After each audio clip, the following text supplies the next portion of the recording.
And hot tag, we go from Cleveland, Ohio to Western Alabama and find out what's going on with Kaylor. Kaylor, what up? You're going on vacation, right? Well, yes, I'm going on vacation, and a part of that vacation is going up to Asheville versus Greenville in the U.S. Open Cup. So Ah, why not a little bit of two for action, you know? okay. And so you're getting the furniture shopping, you're getting the beer drinking, and you're going to go watch Open Cup. I see how this goes. That's Yeah, I it's mean, very I can't watch Open Cup in my local club, so I might as well go watch it for somebody else. yes. So I wanted to get into our somewhat of a monthly visit, but considering that the season has already started with Championship and League One, I wanted to get into that with you. But obviously, first off, I have to ask about where things stand with two sides of an issue that they still are disagreeing on. Where do things stand right now when it comes to discussions, general frustrations? How pissed are they at each other? Are they sitting down at the table? What is the current status of negotiations trying to lock in a CBA? I think the season starting was a big deal for the owners because things just got a whole lot harder for the players to call a strike and call it good faith. That's kind of the general read that I'm getting because now you're going to have teams that are on the road. If a and from what I hear from a lot of players, the issue is not player versus club, it's player versus league. Well, guess what? If the players on the road call a strike, the club is out a lot of money out of travel, hotel cost. Mm-hmm. So that instantly becomes a club versus player issue. So for that's kind of what I'm hearing on that side. They're not so far away from the latest numbers that I've heard. However, when I'm talking about so far away, we're talking a couple thousand a month, maybe like $2,000-$3,000 a month here on salaries, maybe a little bit in compensation. Maybe compensation isn't exactly where they want it to be, but it's close. But I think because it's so close, nobody wants to concede whatsoever. So I think we have full on stalemate right now. Everything I've heard right now is the word good faith is still happening. That is Okay. an important word when it comes to these negotiations. Do I think it gets resolved soon? I don't know. It's kind of all quiet on the Western Front right now. But, I think a little bit right now, a lack of news is good news. And I think fans kind of need to see it that way as well. Yep. First 2 weeks are in the barn, and looking at things, I guess we'll take it a conference at a time and start close and work our way further out. A couple of clubs have gotten their first licks in. Sporting Jacks is officially official, and I think that's it's big for USL Championship. You've had a lot of big crowds at Hodges so far. Whether they're looking at preseason, but now that things are up and running at Hodges, they're doing really well. What's some of your takeaways in the Eastern Conference? Teams have played either once or twice, including the Businessman Special that they had at Protective with Hartford Athletic. But takeaways early on in the Eastern Conference.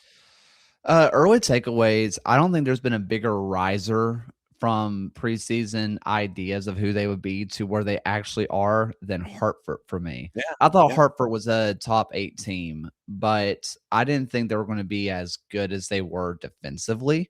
They've been really solid defensively, and I know some people were like, well, they don't really string together a lot of passes, but they're very much we're going to beat you in the counterattack. That's kind of been Burke's thing when he's been going right. So I've been really impressed with that. Lou City, of course. I mean, honestly, their win versus Lexington means a whole lot more than their win versus Miami. I think that with Louisville, they just look more and more dangerous, and Akale is exactly who you brought him in to be. Donovan looks exactly who you thought he would be. And Ray Serrano is back, and he looks incredible. Towards the bottom, Miami, from conversations I've had with coaches that played them in the preseason, Yeah. they told me that this may be the worst professional team I've ever seen. Worse than we've seen like 2 years ago. Worse. They said this is the worst professional team I've ever seen. And then Wow. we saw them play, and I thought, "There's no way. This has to be hyperbole. Like, they have to be over-exaggerating." And I know it was Louisville, but they may not be wrong. Wow. Loudon, I'm interested in their build right now. I On one hand, I know they were missing a lot of players versus Pittsburgh, and Pittsburgh is looking great right now. But the decision to move on from Ryan Martin does not look very, very good right now, especially, hey, foreshadowing, looking at the Western Conference. Uh-huh. Wow. That Uh-huh. was a decision. And I mean, yeah, so before we go into the West and talk about Ryan Martin in Oakland, which is obviously the slam dunk topic in the Western Conference right now, I guess I'm grouping the Miami FC and Loudon together. I don't Why? know if I don't know if I am. I Well, do think that there's I'm just trying to as a topic per se. Just I'm trying to figure out what in the wide world of sports is wrong with the Miami FC in general that they continue to reload so poorly. And then Loudon moving on first off, Loudon moving on from Ryan Martin, which was a mistake, and choosing to invest in certain ways or not invest in certain ways. It's befuddling at times when you look at the Miami FC and you look at Loudon, and I know they're trying to go about it different ways, but you still end up with the same result. Please continue. Yeah, when I'm looking at who is in my personal kind of bottom right now, Yeah. the Miami is easily there. I'm Mhm. looking at Indy, and I'm not liking what I'm seeing out of Indy whatsoever.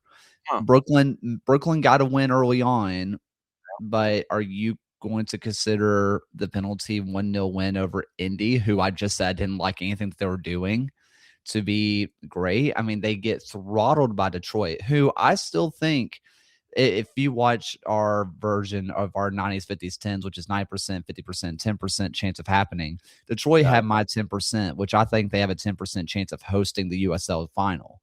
Like, I Whoa. think they're that good, but Brooklyn also looked that bad. That's kind of where I'm looking at these teams, and Loudon, talent-wise, if they have everybody, I still think they're fighting for a playoff spot. But if you have all those players that you lost to Oakland and you have Ryan Martin, how much more comfortable are you feeling about this upcoming season? For me, I'd have a ton of confidence in this squad. For Miami, listen, we all remember when they were breaking transfer records. Richie Mhm. Ryan was a $750,000 man. I love Richie Ryan. He's a great player.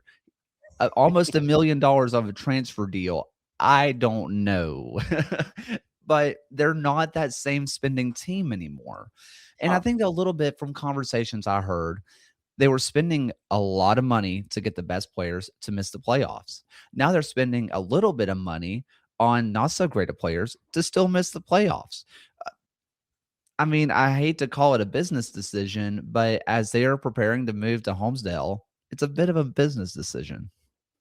I mean, you look at this roster, and I mean there are some names here that folks. I mean, Eloy Room is a part of this roster. I mean, that is a massive callback for folks here in the U.S. You're looking at Dalton Knutson, who's on this roster, Mason Tunbridge, who's on this roster, who is known in this footprint for his time in Tormenta and USL League Mhm. One. Joel Senora is on this roster. Lacadia at forward is on this roster. So there are Rodrigo some. Da Costa is on Yeah. there, who's gonna like, there are good players. When we talked about this team preseason, the core is there. There is a core here that you can believe in, but where the auxiliary piece is going to be enough for them to take a step. After last year and what you got with Bonifilio, you thought, okay, maybe there's a little bit of secret sauce going on. I don't know where it is. Yeah, I think the secret sauce got sold out at the store, and it might be you're trying to figure out where you can pick some up at the 7-Eleven on the Turnpike. You look at that Eastern Conference. I figure, yeah, that the Miami FC. What's going on with? You mentioned Indy, and I'm like, you're not liking what's going on with Indy 11. What's up there? I do think there's a little bit of my friend John Morrissey is getting in my ear, and he might be the most pessimistic Indy fan ever. I gotta Oh be wow. honest with you, but when I'm looking at this team, and you're relying on Eric Dick to be playoff Eric Dick. Uh-huh. And I want this to be known. I think Eric Dick is an amazing goalkeeper. But if you watched him in the preseason, or not preseason, the regular season last year, he was not playoff Eric Dick. He was a good goalkeeper, not the best goalkeeper in the league. He turned into the best goalkeeper in the league. But you're relying on somebody to go on a 4-game stretch and make it last for 30 plus matches. That just doesn't feel realistic. You have Paco Craig, who is looking 33 years old. You Mhm. have Mikel Rashid, who looked really, really good, but is he enough to overcome having Aiden Quinn play left back? And I'm not saying that as a bad way. Aiden Quinn's having to be the entire attack over on the left-hand side. He's not dropping back because he's all their attack. If you're looking at the right side, Hayden White, I'm not sure. So you're relying on a back line to be in interesting enough. You bring in Noble Okello, who you see 6'5", 6'6" player, and you're like, that should be great. But he's not a destroying midfielder. He's, other than winning the ball in the air, which he'll do, he's not providing much else for this team. He's not winning duels on the ground. He's not putting in the game-saving tackle. He's not passing the ball particularly well. So you're having a number 6 where you're just hoping he wins goal kicks, and that's all you're asking of him. Mm. This back line is relying a lot on Eric Dick, and if he is last year's version of Eric Dick, pray to God you get the 8th seed and he gets to the playoffs, because he's not going to be able to stand on his head like a Nate Steinwasser did a couple years ago. That he's not quite that level of keeper. He is a great goalkeeper, but he's not that.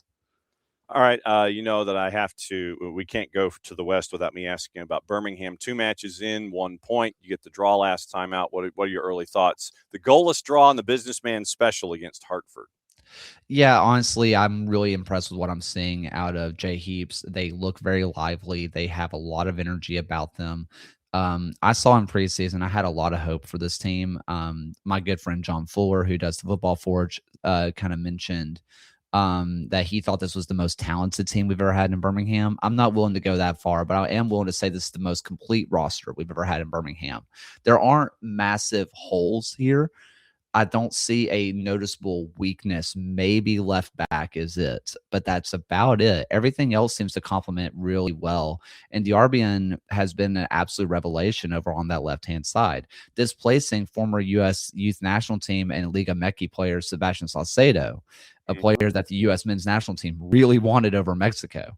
So he's been a really great player. Now, if he can just finish some of those chances, because he's gotten, I think he has 3 big chances missed already this season. And that's not to say that he's not a good player. Actually, I think that shows just how good of chances he's getting. Once he can find the finishing boots, I think you're going to see real goal explosion there. I'm really excited for what this team has. And I think Jay Heaps has brought a really good energy to this team. Western Conference, and now we finally get to talk about Ryan Martin. And Oakland is Oakland is just basically smashing people. And I mean, for a town that has wanted to that embraces the roots on a surface level and has wanted them to succeed, and they've tried and tried and tried, and you've had close calls, and you've had teams that have not done really well. Now you bring in Ryan Martin, you knock off your region rival, I guess one of your rivals in the area, Monterey Bay, and we'll get to them as a part of this discussion coming up. You knock off Monterey Bay, and then you beat New Mexico, and now you've got Phoenix coming up, and so this murderer's row that you've got coming up: Phoenix, Orange County, week off, Tampa Bay. You've done well out of the blocks at 2-0, but you've got these next 3, which are kind of going to be I think it's going to be an early marker as to figure out where you are under Ryan Martin, but good marks so far for Oakland. Yeah, if I'm looking at these next few matches for Oakland, I think you're looking at Phoenix as, I can't believe I'm saying this, as the easiest team here. Um, and it's really, a lot of it comes down to what can Phoenix score? Mhm. right? Like, can they just score the ball? I I don't know. I really don't because I know Oakland's going to get goals. Mhm. Are they going to get 1, 2, 3 goals? Maybe. I do like the back line for Phoenix right now, but do I trust Phoenix to score more than 1 goal? Not really. If I'm looking at Orange County though, Orange County is a lot better than I thought they'd be. I thought they'd be pushing for a playoff spot. I did. But now you're looking what they have up top where they have Liam McKinnon is looking like Greenville Liam McKinnon again. He's looking like that guy. Jameer Johnson, he's providing something, not quite there yet, but Chris Hager has been fantastic. You have Stephen Kelly has been fantastic. Palomino has been great. Oh, also they just signed Bazzini from Tormenta. And I said last year on the show that yeah, Did. Yana Bazzini was my dark horse golden boot winner. He Mhm. came dang close. And now you're putting him into a Orange County team where he can be a big body, hold up the ball well, and he can win the ball in the air, providing them something they don't really have. He's going to help complete that roster out. Then you're looking at Tampa Bay, who from what I saw with them versus Birmingham, what I've heard from people behind closed doors, they're going to push the ever living crap out of Louisville City this year. Like Okay. they are going to be up there with Louisville in terms of pushing them in the Eastern Conference. They seem like an easy second, and there's a world where they can kind of nip them at the very end for first. That's a great team. Can Oakland make it through all those matches with 3 straight wins? I don't think so. And Yeah. it's not because I don't think they're good enough. I just don't that's a hard stretch.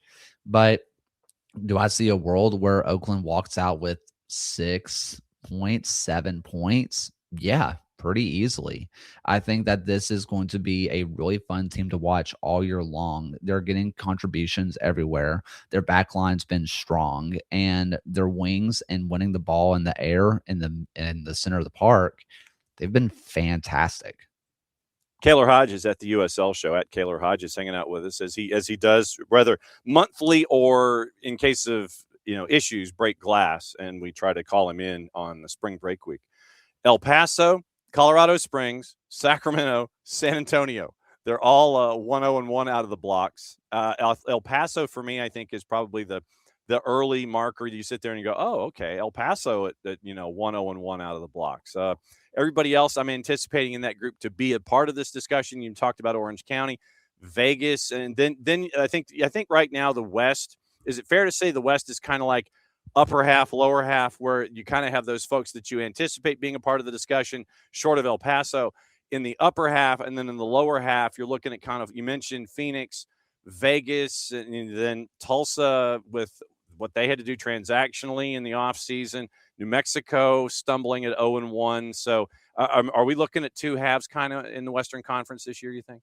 I don't think so. Okay. I think we're looking at 3 divisions. Got I it. think you're seeing California, where you Mm-hmm. have Oakland, Sacramento. I think you have a whole lot of teams, and at the very bottom, you have Monterey Bay. Woo. So I think you're really looking at 3 divisions. You're looking at that Northern California, everybody else, and then the last part of Northern Huh. California. Huh. I I think the space between what I think is the number 3 team still in FC Tulsa, because Okay. even with their loss to Sacramento, 2-0 Mhm. loss, if Right. you watch the match, I think Tulsa is incredibly unlucky to not come away with the point. I think it could have easily been 2-1 in favor of Tulsa or 2-2 and get a draw. I think the points total looks worse than the performance have been. And then, so I think they're my number 3. And then after that, it's just a slog. Just good luck figuring it out. All I know is that Monterey Bay is definitely down there. Yeah, and you mentioned Monterey Bay. They're throwing money at the problem. They are investing. You've got defense obviously worries me. Midfield, you've got Adrian Rebelar, who's now in. They signed Sebastian Lletget to see if there's anything left in Sebastian Lletget's tank in the midfield. You mentioned Lletget at forward, Amari Glasgow coming over from Chicago Fire and their organization. Defense for me is where I'm staring at Monterey Bay and I'm going, and I'm early concerns. I'm already ducking my head where Monterey Bay is concerned. And I'm trying to remember right now if he was even listed. I think defensively, you're looking at Nico Gordon and saying, for the love, save us. Like, just come back and save us. Like, I don't know if he's injured or what's going on there. I'm assuming it has to be injury because I do think that Nico Gordon's one of the best players in the league. He's a young player, came through Birmingham City, then goes to Austin, and now he's over in Monterey Bay. He has the potential to make his way back to England, and I don't think it's that far of a stretch. He's only 22 years old off the top of my head. Okay. And I think that he's going to be what can possibly save them a little bit. But Delgado has been doing his absolute best with what's in front of him. They're not going to score goals. You're really hoping on Lletget to do something. Do literally anything. Other than that, I don't know.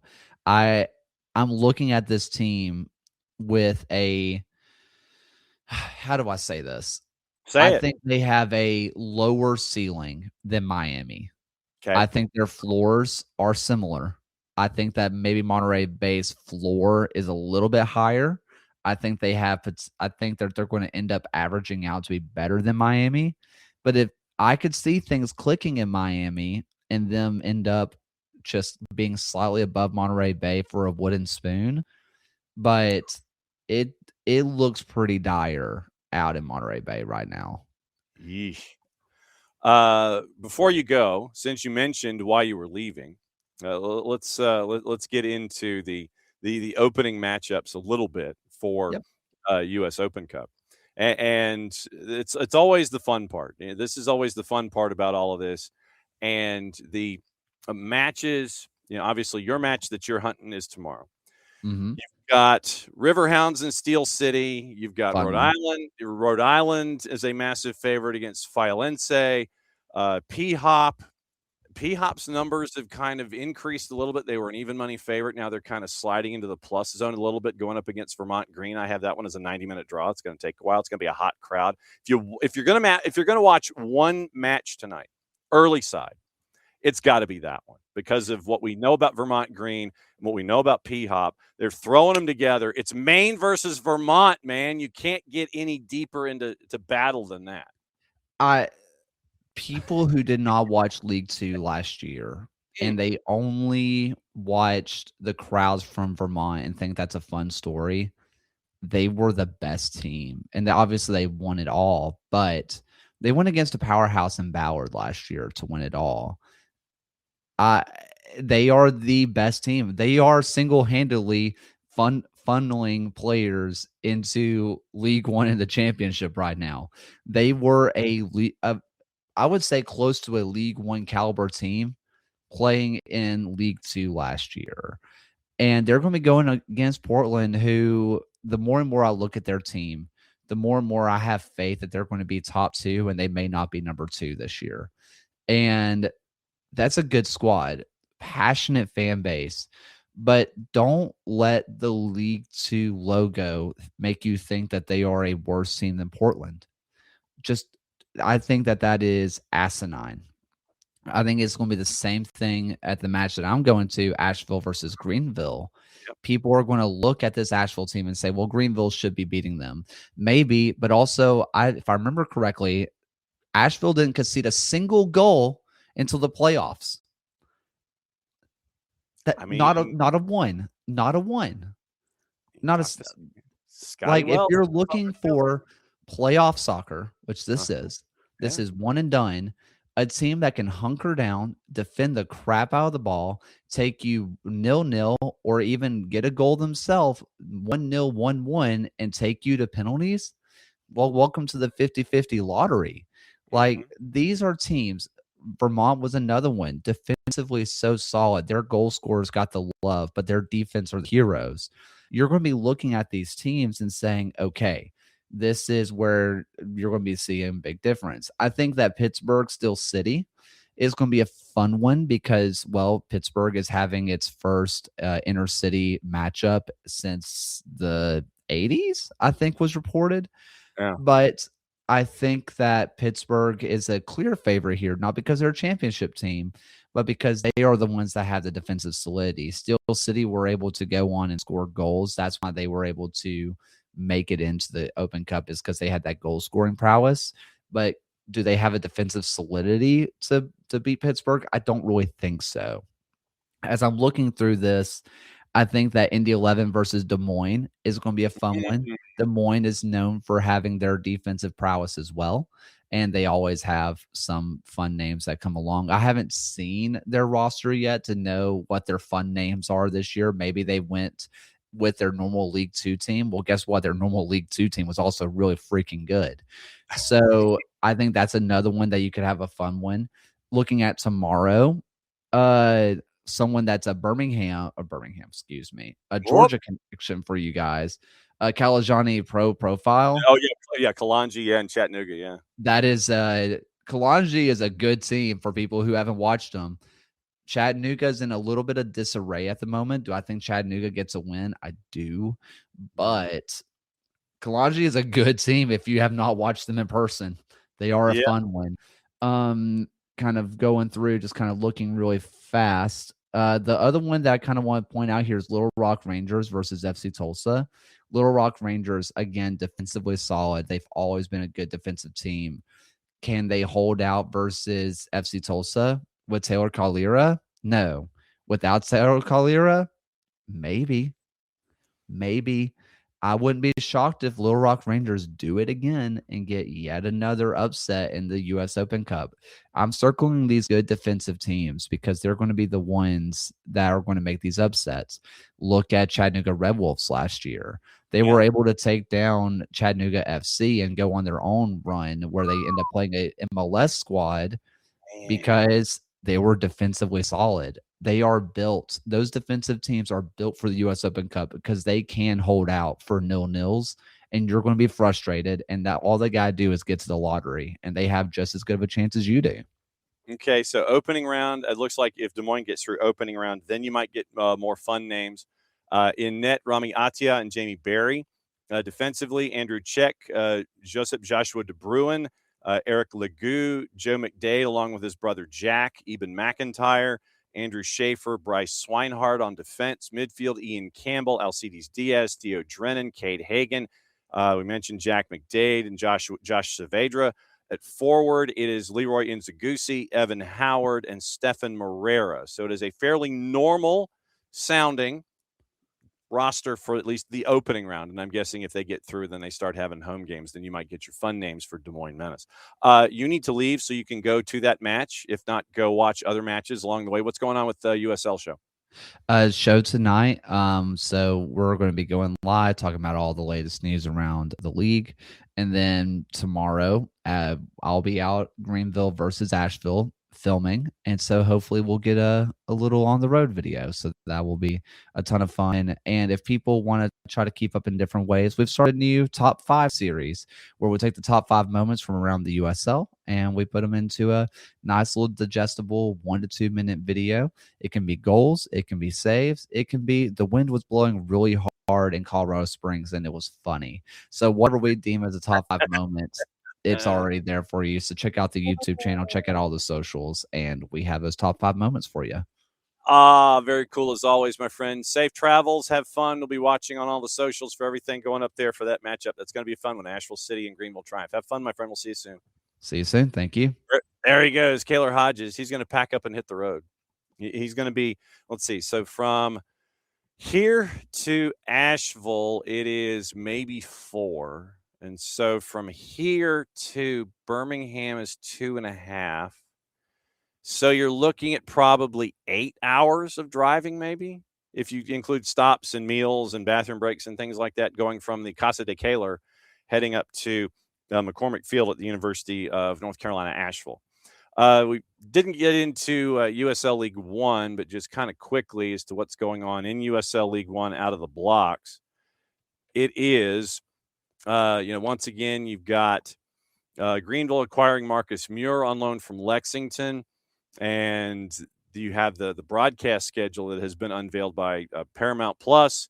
35 games, championship in League One, the national broadcast schedule on Paramount Plus, the Deuce, and CBS Sports Network. And so as of right now, remember, you've got more teams this year than you did last. It is a 17-team league. And yes, we are still going to be keeping an eye on what's going on at Tormenta. And when Darren Van Tassel is in a position to talk, we will catch up with Darren.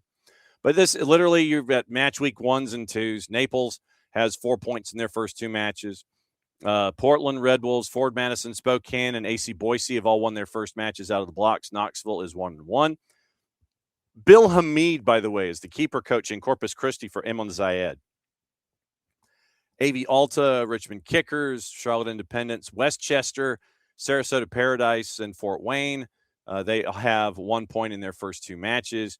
Greenville, Union Omaha, and the New York Cosmos are also in. So it's a 17-team league this year in USL League One. And looking at who else is on the board coming in fairly soon, you've got the mix of Fort Lauderdale United, where they started in the USL Super League, and they have come across. You got Port St. Lucie, so you're going to have a natural rivalry in the state of Florida amongst a couple of clubs. Rodeo Soccer Club, which is in the Sherman, Ada, Ardmore area, but it is off to the side. Texoma is in USL League 2. Rodeo Soccer Club is the offshoot of that is coming up in up-and-coming seasons in USL League 1, and then Sporting Cascades, and that's going to be a part of the natural rivalries out west. And so you're getting that regionalization that you were looking for when USL League One came online, but you're getting to 21 clubs, and you're finally getting to that hub idea that they were trying out of the blocks in the league. So that's early returns, obviously. Like I said, 1 or 2 matches in, but Open Cup really is the larger fish to stare at. And so we mentioned what's going on, and since Kaylor mentioned Open Cup, obviously we're going to be keeping an eye on Open Cup, and if there are any massive cup sets, we're going to try and track folks down and have them on for quick returns the next day. Today it is Richmond in Northern Virginia. That is at City Stadium in Richmond, 6:30 kick. All of these are available on YouTube except for the ones that are available on Paramount Plus. Paramount Plus has a doubleheader.